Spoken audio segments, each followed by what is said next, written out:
एक समय की बात है। नगर में एक व्यापारी रहता था। अपने और अपने परिवार के भरण पोषण के लिए वह नमक का व्यापार करता था। उसके परिवार में पत्नी और 2 पुत्र थे। व्यापारी के दोनों पुत्रों का स्वभाव बिल्कुल अलग था। जहां एक और बड़ा पुत्र बहुत ही संकोची और शर्मीले स्वभाव का था, उसे किसी से बात करने में भी शर्माती थी।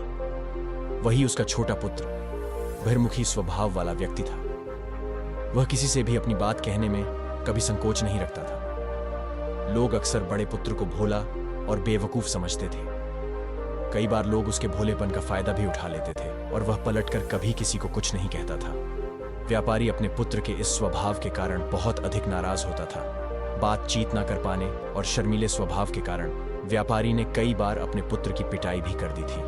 हालांकि इस वजह से उसके पुत्र का स्वभाव सुधरने के बजाय और भी खराब हो गया। बचपन से ही बड़ा पुत्र बेहद परेशान रहने लगा था। उसके अंदर आत्मविश्वास की कमी हो गई थी।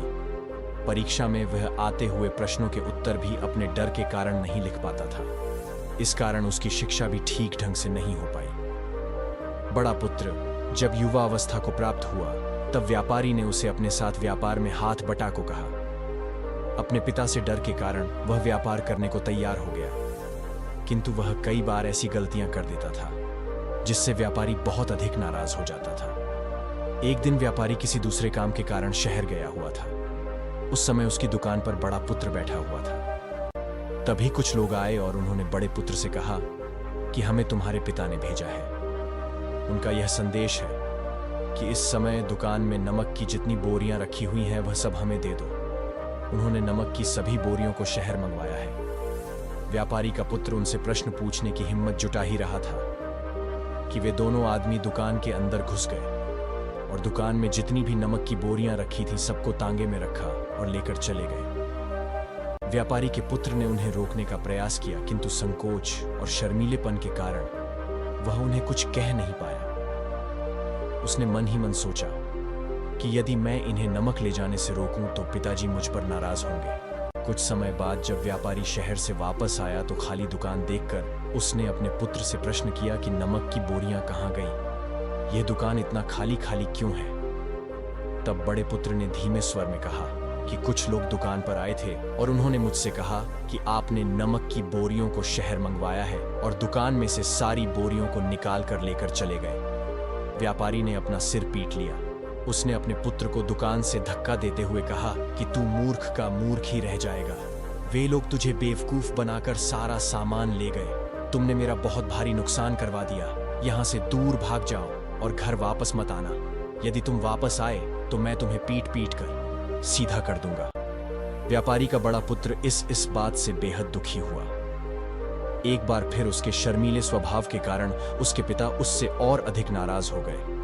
साथ ही व्यापार में भी इतना नुकसान हो गया। उस समय नगर के सभी लोग व्यापारी के पुत्र पर हंस रहे थे और उसका मजाक बना रहे थे। उसे बहुत अधिक शर्मिंदगी महसूस हो रही थी। यही वह समय था जब उसने सोच लिया कि अब उसके जीवन में कुछ भी ठीक नहीं हो सकता है। वह सदैव मूर्ख का मूर्ख ही रह जाएगा और इस समाज में रह रहे लोगों के साथ कदम से कदम मिलाकर कभी नहीं चल पाएगा। व्यापारी का पुत्र नगर से बाहर आ गया और एक नदी के किनारे बैठकर खूब रोया।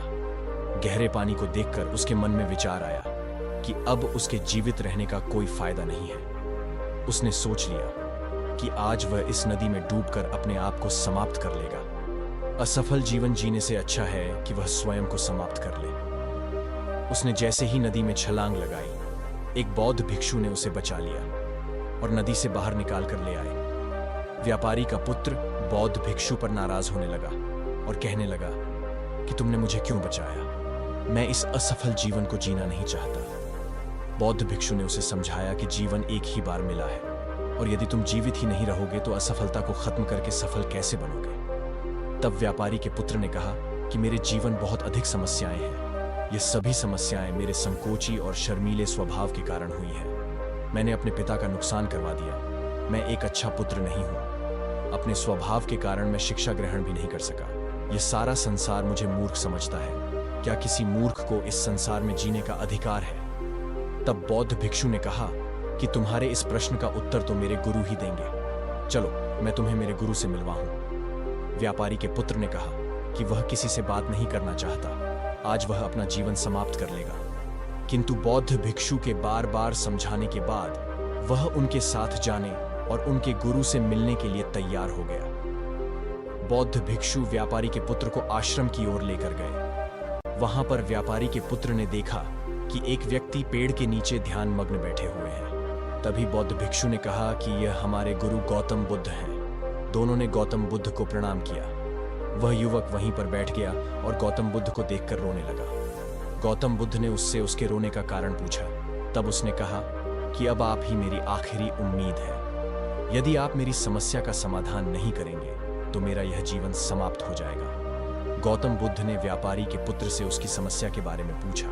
तब उसने बताया कि किस प्रकार वह बचपन से ही शर्मीले और अंतर्मुखी स्वभाव का है। इस कारण लोग उसी से मूर्ख समझ लेते हैं और उसके पिता भी उससे प्रेम नहीं करते। तब गौतम बुद्ध ने युवक को शांत कराते हुए कहा कि मेरे पास तुम्हारी समस्या का समाधान है। तुम्हारा जीवन बहुत ही आसान हो सकता है। तब युवक ने कहा कि क्या सचमुच ऐसा हो सकता है?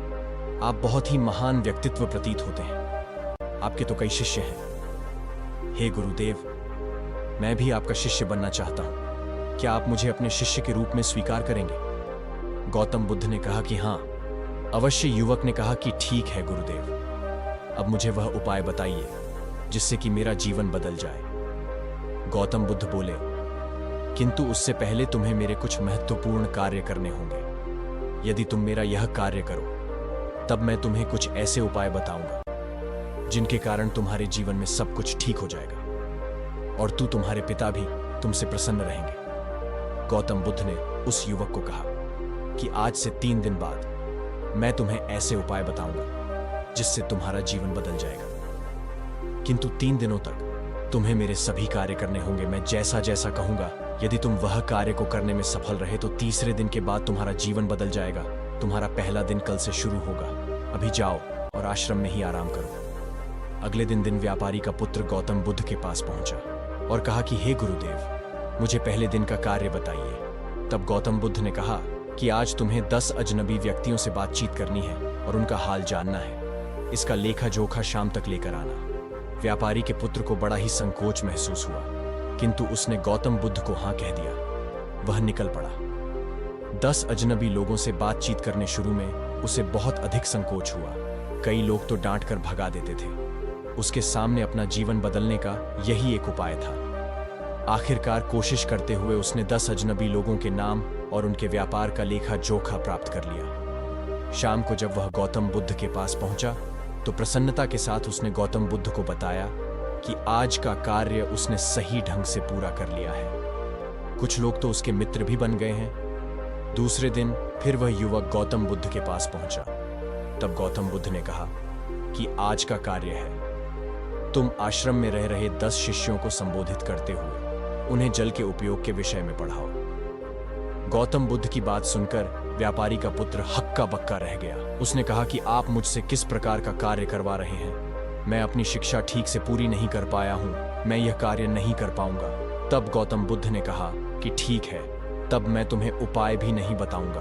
व्यापारी के पुत्र ने प्रार्थना करते हुए कहा कि आप जानते हैं मेरी शिक्षा अधूरी है, फिर मैं किस प्रकार बालकों को शिक्षा दे सकता हूं? गौतम बुद्ध ने मुस्कुराते हुए कहा कि यहां सिर्फ मैं जानता हूं कि तुम्हारी शिक्षा अधूरी है, वे बालक नहीं जानते।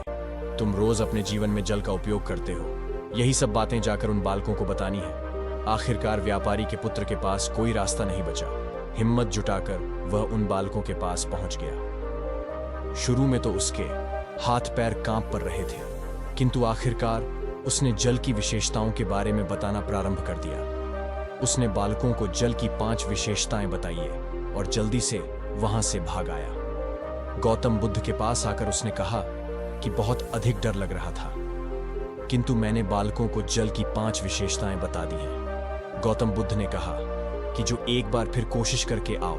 व्यापारी का पुत्र ने एक बार फिर हिम्मत जुटाई और बालकों को जल के विषय में पढ़ाना शुरू किया। इस बार व्यापारी के पुत्र को बिल्कुल डर नहीं लग रहा था। पूरे आत्मविश्वास के साथ बालकों को शिक्षा दी। तब गौतम बुद्ध ने युवक की प्रशंसा करते हुए कहा कि तुम अवश्य ही साहसी हो। गौतम बुद्ध से शाबाशी सुनकर वह युवक बहुत अधिक प्रसन्न हुआ।